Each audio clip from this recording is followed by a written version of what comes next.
नमस्कार दोस्तों, स्वागत है आप सभी का शुभम क्लासेस में। मैं हिमांशु यादव। हम लोग इंटरमीडिएट का रसायन विज्ञान पढ़ रहे हैं, जिसमें हम लोग ऑर्गेनिक केमिस्ट्री का सेकंड पार्ट पढ़ रहे हैं, सेकंड टॉपिक पढ़ रहे हैं। पहला टॉपिक हमने हेलो एल्केन व हेलोइरिन खत्म कर लिया है। दूसरा हमारा टॉपिक चल रहा है अल्कोहल, फिनाल तथा ईथर। अल्कोहल, फिनाल तथा ईथर में आप लोगों ने अल्कोहल का निर्माण विधि, नामकरण विधि, वर्गीकरण इसका और इसके साथ साथ इसका भौतिक तथा रासायनिक अभिक्रिया आप लोगों ने पढ़ लिया है। अल्कोहल आपका पिछली वीडियो में कंप्लीट हो चुका है। इस वीडियो में हम लोग बात करेंगे फिनाल की अभिक्रियाओं के बारे में। जो फिनाल की रासायनिक अभिक्रियाएं हैं, इसके बारे में हम लोग अध्ययन करेंगे। तो जो आपका फिनाल होता है दोस्तों, बहुत ही इंपॉर्टेंट वीडियो है यह, क्योंकि फिनाल आपका ये अल्कोहल, फिनाल और ईथर, उसमें मुख्यतः जो आपका अल्कोहल और फिनाल है, बहुत ही इंपॉर्टेंट टॉपिक है। इससे आपके बोर्ड एग्जाम में इस चैप्टर से, अल्कोहल, फिनाल तथा ईथर से 5 नंबर का कम से कम क्वेश्चन आना फिक्स है।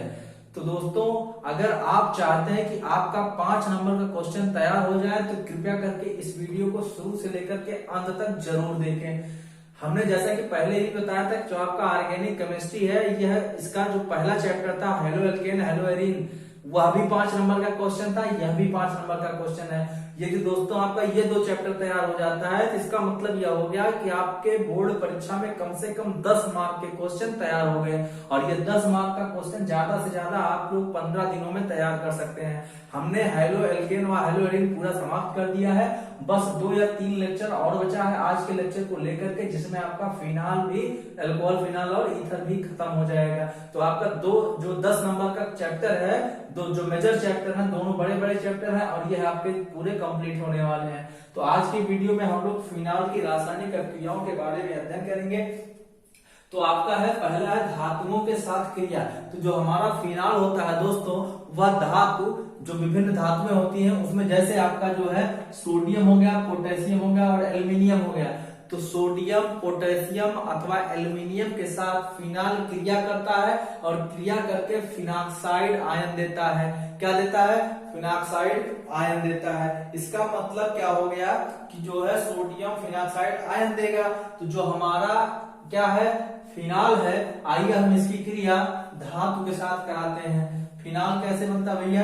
ये आपका जो है बेंजीन रिंग हो गया, बेंजीन रिंग हो गया, और इसी बेंजीन रिंग से एक हाइड्रोजन को रिमूव कर करके क्या जुड़ गया? OH समूह जुड़ गया। इसी को तो आप लोग क्या नाम देते हैं? फिनाल नाम देते हैं। आप लोगों ने पिछले वीडियो में ये सारी चीजें सीख ली हैं। फिनाल किससे क्रिया कर रहा है? आपका सोडियम के साथ क्रिया कर रहा है। किसके साथ क्रिया कर रहा है? सोडियम के साथ क्रिया कर रहा है। सोडियम क्या है? धातु है। ठीक है, तो धातु से क्रिया किया और क्या बनाया? फिनाक्साइड आयन बनाया। ठीक है, तो यह आपका प्रोडक्ट बनता है कुछ इस प्रकार से। यहां से क्या होता है? H रिमूव हो जाता है और H के स्थान पर जाकर के Na जुड़ जाता है। Na positive, O negative. बात समझ में आई आपको? तो इस और यहां पर साथ ही साथ आप लोग इस रिएक्शन को बैलेंस कर लेंगे, बैलेंस कर लेंगे तो यहां पर हो जाएगा 2Na। कितना हो जाएगा? 2Na। इसको भी 2 लेंगे और यह भी हमारा 2 ही प्राप्त होगा। तो यहां से दोस्तों होता क्या है एक्चुअल में, यह Na इस पर अटैक करता है। ठीक है, और जा करके यहाँ पे जब जुड़ेगा तो कुछ देर के लिए एक ट्रांजिशन स्टेट तैयार होगी। यहाँ पर कुछ देर के लिए एक ट्रांजिशन स्टेट तैयार होगी, उसमें कुछ इस प्रकार का आप जो है संरचना देखेंगे। ठीक है, इस प्रकार का आप संरचना देखेंगे। जो आपका सोडियम है, यह सोडियम, इसके जो बेंजीन, जो आपका फिनाल है, फिनाल का देखिए, फिनाल में OH बांड का विदलन होगा। किसका विदलन होगा? OH बांड का विदलन होगा। इसमें CO बांड का विदलन नहीं होता है, मतलब यह नाभिक रागी के रूप में ही कार्य करेंगे। ठीक है, तो अब आप लोग देखेंगे कि जो OH बांड है, यह जब ब्रेक करेगा तो यहाँ पर जो सोडियम है, यहाँ पे आपके ऑक्सीजन पे अटैक करेगा। जब अटैक करेगा तो जाकर के इसी ऑक्सीजन से जुड़ गया तो ऑक्सीजन पे पॉजिटिव चार्ज आ जाता है। तो इसके बाद क्या होता है, यह अपने इलेक्ट्रॉनों को इसको सौंप करके H के रूप में बाहर चला जाता है और दूसरा H आपका यहाँ पर है ही। ठीक है, क्योंकि आपने 2 मॉलिक्यूल लिया है, तो जब दोनों H आपस में मिल जाएंगे तो यहाँ पे क्या हो जाएगा? हाइड्रोजन का रिमूवल हो जाएगा और आपका फिनाक्साइड आयन का निर्माण हो गया। सोडियम फिनाक्साइड आयन का निर्माण हो गया। बात समझ में आई? फिनाक्साइड। तो आपका जितने आपके ये धातुएं हैं, चाहे वो सोडियम हो, चाहे पोटेशियम हो, चाहे एल्यूमिनियम हो, जब यह जो है आपके फिनॉल से क्रिया करेगा तो फिनाक्साइड आयन का निर्माण होता है। बात समझे? अच्छा, दूसरा आपका है NaOH से क्रिया। किससे क्रिया है? NaOH से क्रिया। NaOH से क्रिया। तो इसमें क्या होता है, जब आपका फिनाल NaOH से क्रिया, ठीक है दोस्तों, तो NaOH से जब क्रिया होता है तो इसमें क्या होता है, जो आपका फिनाल होता है, क्या फिनाल जो होता है वह जब NaOH के साथ क्रिया करता है तो जल बाहर निकालता है। क्या निकालता है? जल बाहर निकालता है। देखिए ये आपका OH हो गया, ठीक है। अब इस OH के साथ NaOH की क्या कराइए? क्रिया कराइए। किसकी क्रिया कराएंगे आप? NaOH की। NaOH में क्या होगा? Na पॉजिटिव बन जाएगा, OH नेगेटिव बन जाएगा। तो Na जो है जब टूटेगा, पोलरिटी डेवलप होगी तो Na पॉजिटिव OH माइनस में टूटेगा। तो जो Na पॉजिटिव होगा इसके जो आपका फिनाल का ऑक्सीजन इस पे अटैक करेगा और यहां से क्या होगा, आपका OH, आपका H और इसका OH दोनों मिल जाएगा। H और OH, H इसका फिनाल का, OH इसका सोडियम हाइड्रोक्साइड का, आपस में मिल कर करके क्या निकालेंगे? पहले जल निकाल लेंगे, जल का निर्माण कर लेंगे। साथ ही साथ आपका जो है एक बार पुनः जब आपका फिनाल और सोडियम हाइड्रोक्साइड क्रिया कर रहा है तो फिनाक्साइड आयन के का निर्माण हो जाएगा। तो यहाँ पर भी भैया आपका फिनाक्साइड आयन ही बनेगा। सोडियम हाइड्रोक्साइड के साथ क्रिया करके जो है आपका फिनाल क्या बनाता है? फिनाक्साइड आयन ही बनाता है। बात समझ में आई? तो यहाँ पर आपका सोडियम हाइड्रोक्साइड के साथ फिनाल ने क्रिया किया और फिर से एक बार पुनः क्या बनाया? आपके सोडियम फिनाक्साइड आयन को बनाया। और इसकी क्रिया में H2O निकल रहा था। ऊपर आपने देखा था कि यहाँ पे क्या निकल रहा था? धातु के साथ क्रिया करके हाइड्रोजन रिमूव हो रहा था। अगला है आपका अम्लोस फिनालों की अम्लता। अगला आपका टॉपिक क्या है? अगला जो आपका रिएक्शन है वह है फिनालों की अम्लता। तो आइए हम लोग देखते हैं फिनालों की अम्लता होती क्या है। चलिए दोस्तों, आपकी अगली क्रिया है फिनाल में फिनाल की अम्लता। तो जो फिनाल होता है, फिनाल धातुओं तथा अन्य एवं से जो क्रिया प्रदर्शित करता है, इससे पता चलता है कि इसकी प्रकृति कैसी होती है? अम्लीय होती है, ठीक है। और जो फिनाल में OH समूह जो प्रेजेंट होता है वह OH समूह आपके बेंजीन रिंग के जो sp2 संकरित कार्बन होता है उससे डायरेक्टली अटैच होता है, जो कि अपनयक के रूप में कार्य करता है। जैसे बेंजीन रिंग का हमने बताया कि बेंजीन रिंग के sp2 संकरित कार्बन से, तो यही तो आपका फिनाल होता है भैया, यही तो आपका फिनाल है। अब देखिए कि यहाँ से आपका OH समूह जुड़ा रहता है कहीं पर। अब जो या वो है OH समूह है वह उस कार्बन से जुड़ा हुआ है जिस कार्बन पे यहाँ पे संकरण क्या पाया जाएगा? sp2 संकरण ही तो पाया जाएगा। जितने कार्बन है इस पे सब पे क्या पाया जाएगा? sp2 संकरण पाया जाएगा, क्योंकि एक डबल बॉन्ड भी इससे जुड़ा हुआ है कार्बन कार्बन के बीच में, ठीक है। तो यहाँ सब पे sp2 संकरण ही तो पाया जा रहा है। तो कहने का तात्पर्य यह है कि जो वो आपका OH समूह होगा वह बेंजीन रिंग के किसी एक ऐसे कार्बन से जुड़ रहा है जो क्या है? आपका sp2 संकरित कार्बन है, ठीक है। तो यहाँ पे सारे कार्बन कैसे हैं? sp2 संकरित है, तो इससे आपका OH समूह जुड़ रहा है। तो आपका बता रहा है कि जो आपका यह फिनाल का OH समूह है यह बेंजीन रिंग के किसी ऐसे कार्बन परमाणु से जुड़ रहा है जो क्या है? आपका sp2 संकरित है और यह किसकी तरीके से वर्क कर रहा है, काम कर रहा है? अपने की तरीके से वर्क कर रहा है या काम कर रहा है। अच्छा, जो आपका फिनाल होगा वह अनुनादित संरचना भी प्रदर्शित करता है। किस प्रकार से प्रदर्शित करता है? आइए हम लोग चलकर मिलकर के बना करके इसको देखते हैं। तो किस प्रकार से प्रदर्शित करता है? जैसे हमने बताया कि आपका यह कोई एक स्ट्रक्चर है, इसको आप क्या बोल रहे हैं? फिनाल बोल रहे हैं। क्या बोल रहे हैं? इसको आप फिनाल बोल रहे हैं, ठीक है। यह O और यह आपका H। बात समझ में आई? अब यह कोई आपका एक फिनाल है। क्या है भैया? एक फिनाल है। अब आपको क्या कराना है? इसमें क्या कराना है? आपको अनुनाद दिखाना है। क्या दिखाना है? अनुनाद दिखाना है। तो जो फिनाल का OH बांड है, OH बांड में क्या होगा? आपके जो OH बांड है, OH बांड के O के पास क्या है? लोन पेयर ऑफ इलेक्ट्रॉन है। क्या है? Lone pair of electron. क्यों? क्योंकि हमने बताया कि ऑक्सीजन का जो परमाणु क्रमांक होता है वह होता है 8। 8O होता है। और इसके बाह्यतम कोष में इलेक्ट्रॉनों की संख्या कितनी होती है?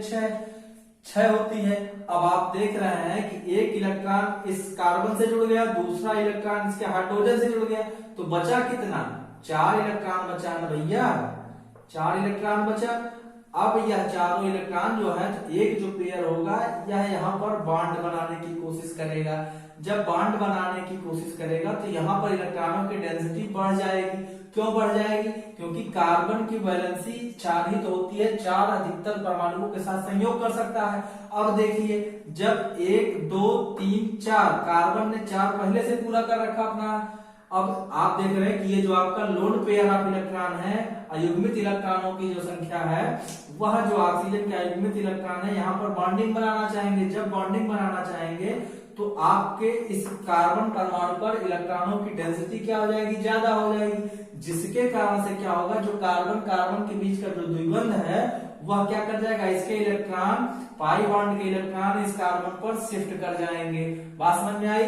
तो अगला आपका जो स्टेप बनेगा कुछ इस प्रकार से बनेगा। जो आपकी अगली संरचना बनेगी कुछ इस प्रकार से बनेगी। किस प्रकार से बनेगी आइए हम लोग देखते हैं। अब यहाँ पर आपका डबल बॉन्ड OH बन गया और यहाँ पर पॉजिटिव चार्ज आ गया आपके ऑक्सीजन पर। बात समझ में आई? और यह जो बॉन्ड आपका ब्रेक हुआ तो इसके इलेक्ट्रॉन यहाँ पर शिफ्ट किए, तो इसलिए यहाँ पर आपका क्या हो गया? नेगेटिव चार्ज हो गया और बाकी के जो आपके बॉन्ड थे एज सच वैसे ही रहेंगे। ठीक है। अब नेक्स्ट स्टेप में क्या होगा कि यह जो अब नॉन बॉन्डिंग इलेक्ट्रॉन हो चुके हैं, यह फिर से बंध बनाना चाहेंगे, तो इसके इलेक्ट्रॉन आकर के यहाँ शिफ्ट करते हैं और तब जब यहाँ शिफ्ट करेंगे तो इस कार्बन पर जो है इलेक्ट्रॉनों की डेंसिटी बढ़ जाएगी। तो इस वजह से जो पाई बॉन्ड के इलेक्ट्रॉन होंगे वह फिर से जो है यहाँ पर शिफ्ट करेंगे, इस कार्बन पर शिफ्ट करेंगे। जब इस पर शिफ्ट करेंगे तो एक और स्ट्रक्चर आपको, एक और रेजोनेंस स्ट्रक्चर आपको मिल रहा है। चलिए देखते हैं कौन सा स्ट्रक्चर मिल रहा है। कुछ इस प्रकार से आपको क्या मिल रहा है? एक नया स्ट्रक्चर मिल रहा है, O पॉजिटिव H। ठीक है। और यहाँ पर आपने देखा कि जब यह नॉन बॉन्डिंग इलेक्ट्रॉन यहाँ शिफ्ट करेंगे तो यहाँ पर डबल बॉन्ड का फॉर्मेशन हो जाएगा और यह डबल बॉन्ड के पाई इलेक्ट्रॉन जो है, पाई इलेक्ट्रॉन यहाँ शिफ्ट करेंगे तो इसका मतलब ये इस कार्बन पर माइनस चार्ज आ गया। बाकी सारी चीजें सेम ऐसे ही रहेंगी। ठीक है। अब नेक्स्ट स्टेप में क्या होगा कि यह जो आपके नॉन बॉन्डिंग इलेक्ट्रॉन है, यह जो है इधर चले जाएंगे, इस कार्बन पर शिफ्ट कर जाएंगे बॉन्डिंग बनाने में। तो यहाँ पर अब इलेक्ट्रॉन डेंसिटी बढ़ गई, इसका मतलब इसके इलेक्ट्रॉन इस जगह चले जाएंगे, इस कार्बन पर शिफ्ट कर जाएंगे। ठीक है। तो अब देखते हैं हम लोग अपना अगला अनुनादित स्ट्रक्चर देखते हैं।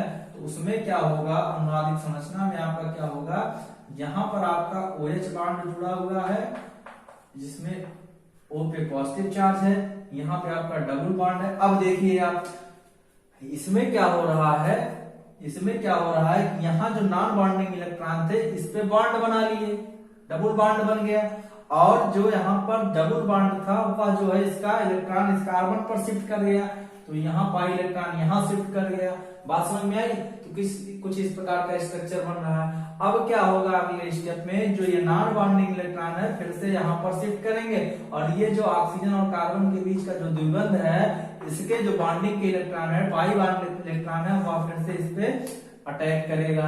ठीक है। तो एक और स्टेप बनेगा, उस स्टेप में क्या होगा आइए हम लोग वहां न देख करके यहाँ देख लेते हैं। जो ऐसा स्ट्रक्चर होगा उसका जो अनुनादी संरचना बनेगा कुछ इस प्रकार से बनेगा, अब भैया क्या होगा कि यह जो आपके पाई बॉन्ड के इलेक्ट्रॉन, जो आपके इस कार्बन पर इलेक्ट्रॉन डेंसिटी बढ़ा रहे थे, वह बॉन्डिंग में कन्वर्ट हो जाएंगे। इसका मतलब इस स्थान पर आपका क्या बन जाएगा? डबल बॉन्ड बन जाएगा। ठीक है। और यहाँ तो ऑलरेडी था, यहाँ पर भी ऑलरेडी था।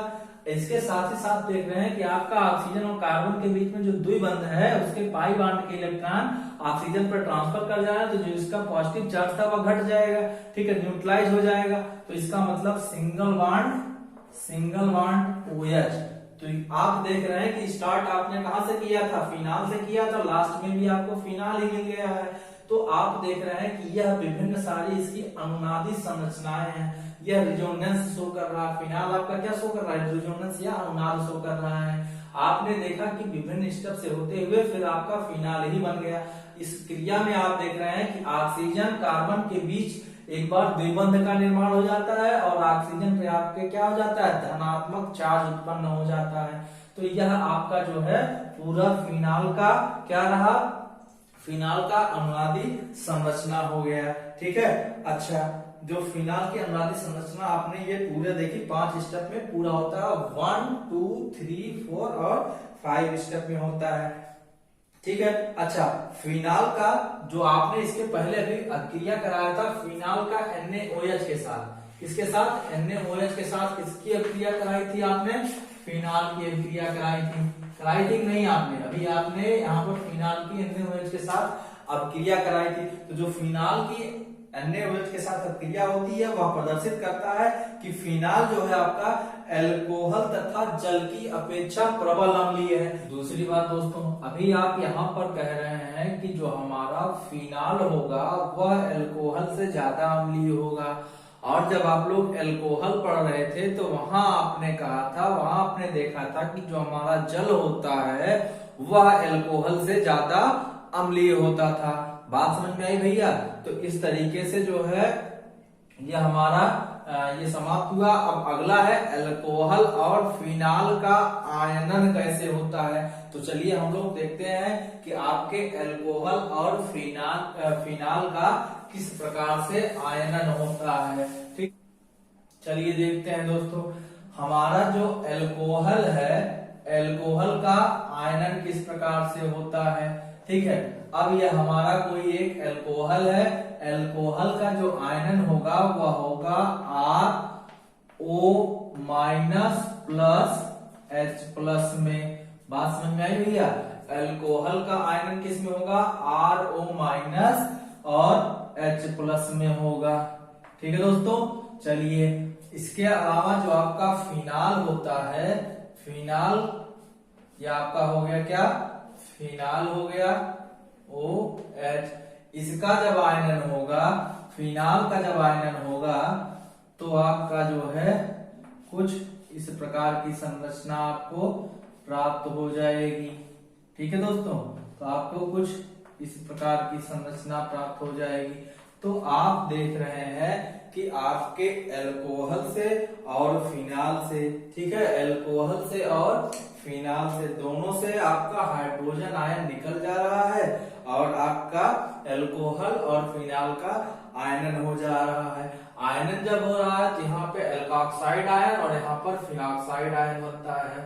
ठीक है, यहाँ पे क्या बनता है, एक जगह एल्कोक्साइड बनता है, दूसरी जगह क्या बनता है, फिनॉक्साइड में। ठीक है, अब आप लोग देखेंगे कि जो है इसका जो आपका अल्कोहल होता है, अल्कोहल ये सॉरी आपका जो फिनाल होता है, फिनाल अनुनादी संरचना को प्रदर्शित करता है, इसलिए इसका जो ऑक्सीजन पर नेगेटिव चार्ज होता है वह अधिक अस्थायी होता है, अस्थायी। जबकि जो आपका अल्कोहल है इसमें जो नेगेटिव चार्ज है वो एक ही जगह पर फिक्स है, लेकिन ऐसा आपके अल्कोहल में नहीं होता है। क्यों? क्योंकि जो आपका नेगेटिव चार्ज है ऑक्सीजन के ऊपर, फिनाल में क्या करता है, यह जो है अनुनाद प्रदर्शित करता है आपका फिनाल, इसीलिए चार्ज जो है आपका ट्रांसफर होता रहता है अलग अलग कार्बन पर। बात समझ में आई भैया? तो इसीलिए जब इसका आयनन होगा तो एल्कोक्साइड अल्कोहल से और फिनॉक्साइड बनेगा किससे, फिनाल से।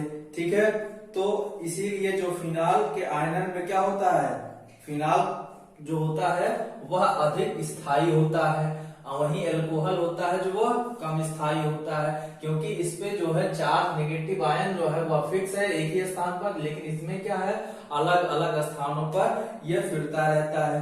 तो हम देखेंगे फिनॉक्साइड आयन की अपेक्षा फिनाल अणु जो होते हैं वह कम अस्थायी होते हैं। हम अब देखेंगे कि फिनॉक्साइड आयन की, ये आपका फिनॉक्साइड है, फिनॉक्साइड आयन की कंपैरिजन में जो आपके फिनाल मॉलिक्यूल होते हैं वह कम स्थायी होते हैं। तो कैसे कम स्थायी होते हैं, आइए हम लोग देखते हैं, एक फिगर के माध्यम से, एक संरचना के माध्यम से हम लोग इसको देखते हैं। चलिए दोस्तों, अब हम लोग बनाते हैं क्या, फिनॉक्साइड आयन। क्यों? अभी आपने थोड़ी देर पहले जो आपका फिनाल अणु है उसका अनुनादिक संरचना देखा था। ठीक है दोस्तों, यहाँ पर आपका क्या है, O माइनस है, ये आपका फिनाक्साइड आयन है। अब फिनाक्साइड आयन का जो ये नेगेटिव चार्ज है, इस नेगेटिव चार्ज ने क्या किया, यहाँ पर बॉन्ड बनाने का प्रयास किया। ठीक है, बॉन्ड बनाने का प्रयास किया। तो जब ये यहाँ पर बॉन्ड बनाएगा तो भैया इस कार्बन पर इलेक्ट्रॉनों की डेंसिटी बढ़ेगी। इसका मतलब इसका जो पाई बॉन्ड के इलेक्ट्रॉन होंगे इस आपके कार्बन पर ट्रांसफर हो जाएंगे दूसरे वाले पर। तो फिर एक प्रकार से ये दूसरा स्ट्रक्चर बनाएगा। दूसरा स्ट्रक्चर कैसा होगा आपका, कुछ इस प्रकार से होगा। आइए देखते हैं। अब देखिए क्या होगा, जब यहाँ पर जो नॉन बॉन्डिंग इलेक्ट्रॉन था इसने अपने इलेक्ट्रॉनों को ऑक्सीजन और कार्बन के बीच में बॉन्ड बनाने के लिए भेज दिया, तो यहाँ पर बन जाएगा डबल बॉन्ड। क्या बन जाएगा भैया, डबल बॉन्ड बन जाएगा। एक बॉन्ड ये और दूसरा बॉन्ड यह। अब आपका कार्बन ऑक्सीजन के बीच में डबल बॉन्ड बन गया और यहाँ से नेगेटिव चार्ज क्या हो गया, समाप्त हो गया। अब नेगेटिव चार्ज कहाँ पर आ जाएगा, इस कार्बन पर आ जाएगा। ठीक है भैया, और ये आपका जैसे पहले था। ठीक, अब क्या होगा, इस स्टेप में आपका जो नॉन बॉन्डिंग इलेक्ट्रॉन है इस कार्बन पर, यह जो है यहाँ पर शिफ्ट करेगा, बॉन्ड बनाना चाहेगा। और जो इस दोनों कार्बन के बीच का जो आपका क्या है, जो आपका पाई बॉन्ड है वह जो है नॉन बॉन्डिंग में कन्वर्ट हो जाएगा। तो यहाँ पे इलेक्ट्रॉन डेंसिटी बढ़ जाने के कारण जो पाई बॉन्ड के इलेक्ट्रॉन है वो शिफ्ट कर जाते हैं। तो इस अंगात में आप लोग इस स्ट्रक्चर में देखेंगे, क्या होता है। देखिए अब यहाँ पर भैया क्या होगा, यहाँ पर आपका डबल बॉन्ड तो ऑलरेडी है कार्बन और ऑक्सीजन के बीच में।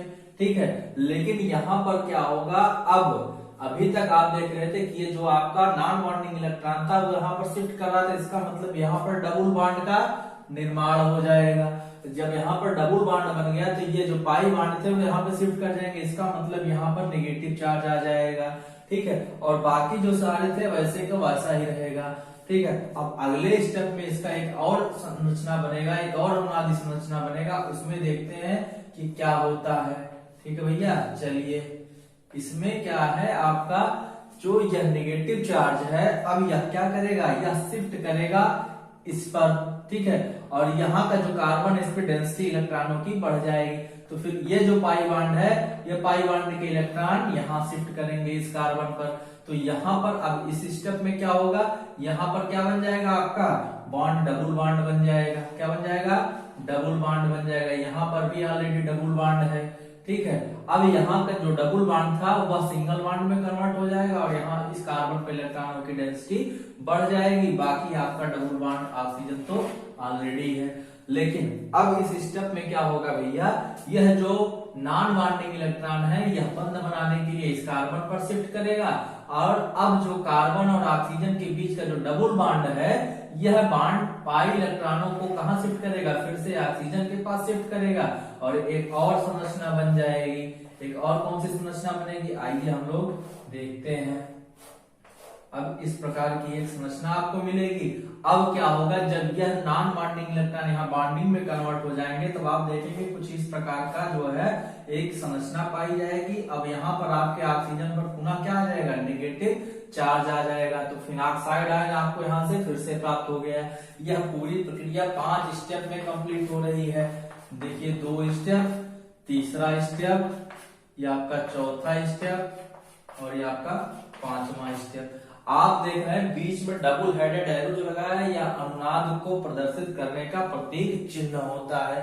अभी हमने आपको बताया कि जो फिनाक्साइड आयन होंगे, फिनाक्साइड आयन की अपेक्षा फिनाल अणु कम स्थायी होते हैं। बात समझ में आई भैया? तो इस प्रकार से आप लोगों ने देखा, पहले आप लोगों ने फिनाल का जो मॉलिक्यूल था उसमें आपने अनुनाद देखा था, ये आपका फिनाक्साइड आयन का अनुनाद हो गया। ठीक है, अब अगला हमारा रिएक्शन है, नेक्स्ट हमारा रिएक्शन है क्या, एस्टरीकरण। नेक्स्ट रिएक्शन क्या है, एस्टरीकरण। तो चलिए हम लोग देखते हैं कि एस्टरीकरण क्या होता है। तो जो हमारा फिनाल है वह कार्बोक्सिलिक अम्ल, ठीक है, और इसके बाद दूसरा आपका अम्ल क्लोराइड और एनहाइड्राइड से क्रिया करता है और बनाता क्या है, एस्टर का निर्माण करता है। तो चलिए हम लोग देखते हैं कि हमारा फिनाल किस प्रकार से कार्बोक्सिलिक अम्ल, अम्ल क्लोराइड तथा आपका एनहाइड्राइड के साथ क्रिया करके एस्टर का निर्माण करेगा। एल्कोहल, यदि आपको याद आ रहा हो तो एल्कोहल में भी सेम प्रकार की रिएक्शन चलती थी, एस्टरिफिकेशन या एस्टरीकरण का।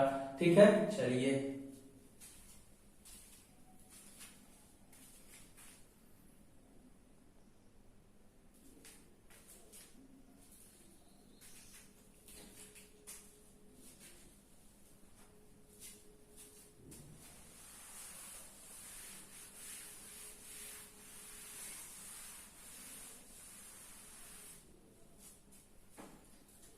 चलिए दोस्तों, तो इस अभिक्रिया में हमने आपको बता दिया कि क्या क्या होता है। जैसे हम लोग इसका एग्जांपल लेते हैं, हम लोगों ने लिया क्या, एरोमेटिक रिंग, और उसमें जोड़ा क्या, OH।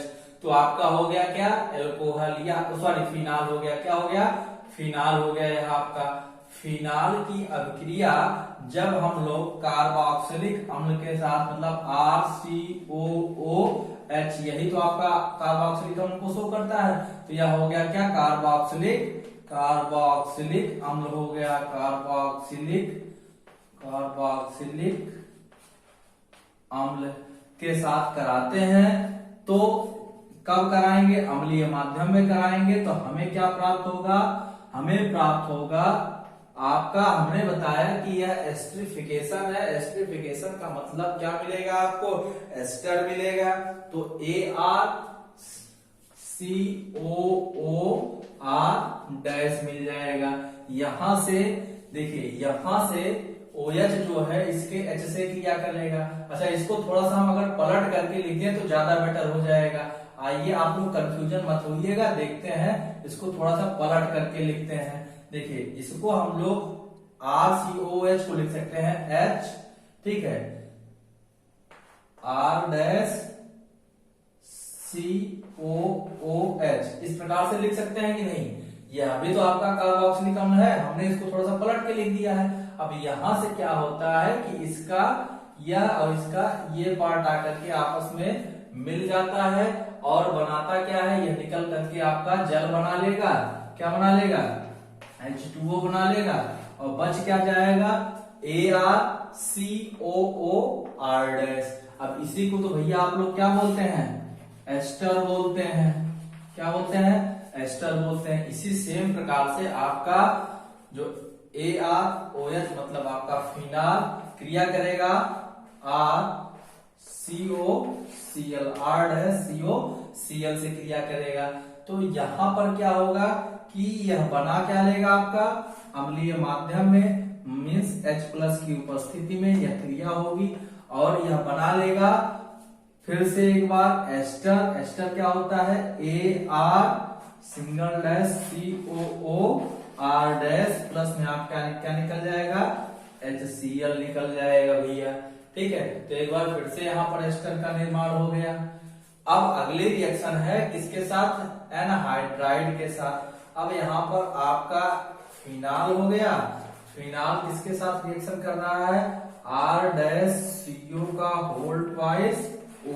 ठीक है, ये आपका एनहाइड्राइड हो गया, ये आपका अम्ल क्लोराइड, ये आपका कार्बोक्सिलिक अम्ल, और इसके साथ जब क्रिया करेगा तो क्या बना लेगा, ArCOOR-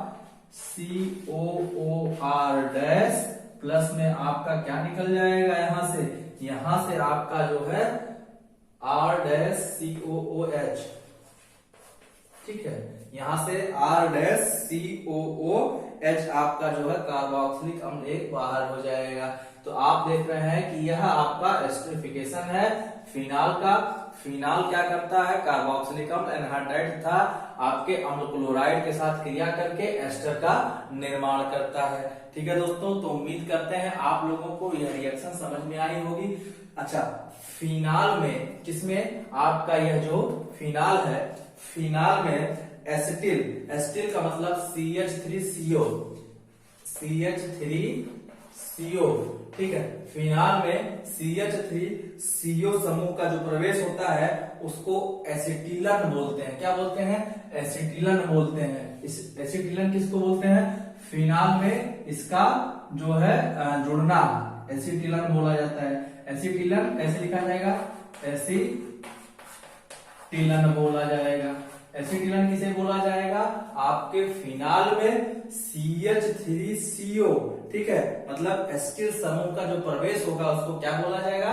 एसिटिलीन बोला जाएगा। क्या बोला जाएगा? एसिटिलीन बोला जाएगा। अच्छा, आपका जो एस्पिरिन होता है, एस्पिरिन आप लोग जानते हैं, तो एस्पिरिन जो होता है वो आपका जो सैलिसिलिक अम्ल होता है, सैलिसिलिक अम्ल में इसी की क्रिया द्वारा बनता है एसिटिलीन होने से, ठीक है। तो जो आपका एस्पिरिन होता है सैलिसिलिक अम्ल के एसिटिलीन से मिलता है। आइए हम लोग देखते हैं कि किस प्रकार से यह अभिक्रिया होगी, ठीक है।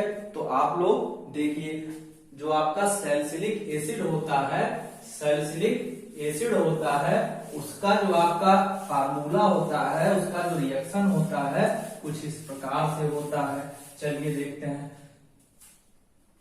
यह हो गया आपका एक बेंजीन रिंग। क्या है? Benzene ring. और यहां आपका कोई प्रतिस्थापी समूह COOH जुड़ा हुआ है और यहाँ पे OH जुड़ा हुआ है। तो इसको हम लोग बोलते हैं सैलिसिलिक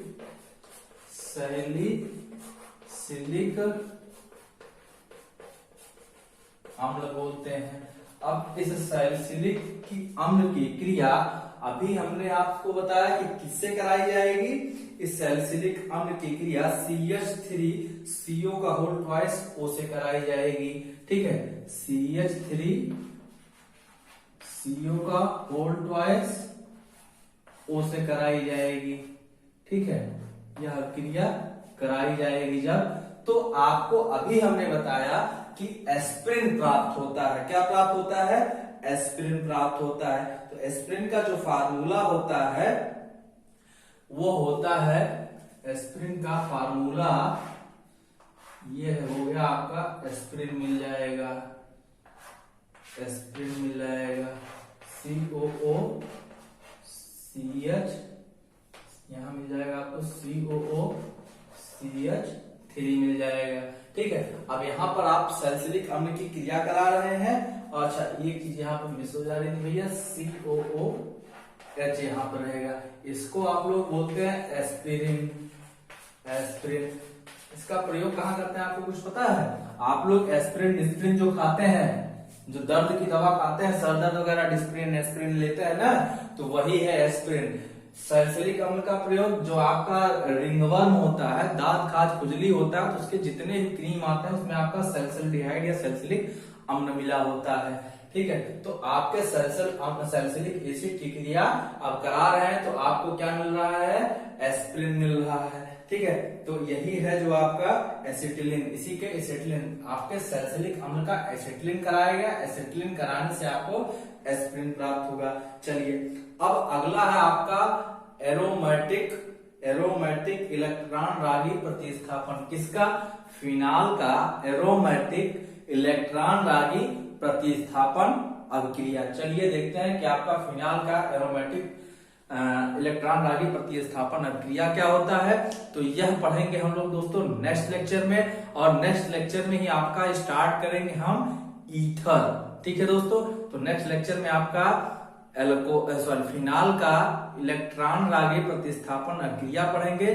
साथ ही साथ हम लोग क्या स्टार्ट करेंगे? ईथर स्टार्ट करेंगे। नेक्स्ट लेक्चर में आपका फिनाल समाप्त हो रहा है और सिर्फ 1 या 2 लेक्चर का और बचा हुआ है। तो आपका अब एल्कोहल, फिनाल और ईथर खत्म हो जाएगा, जिससे आपका 10 नंबर का क्वेश्चन बोर्ड परीक्षा में कंपलसरी है आना, ठीक है दोस्तों। तो अगर आपको वीडियो पसंद आया हो तो आप लाइक और कमेंट करके जरूर बताएं। यदि आप नए हैं तो चैनल को सब्सक्राइब करना ना भूलें।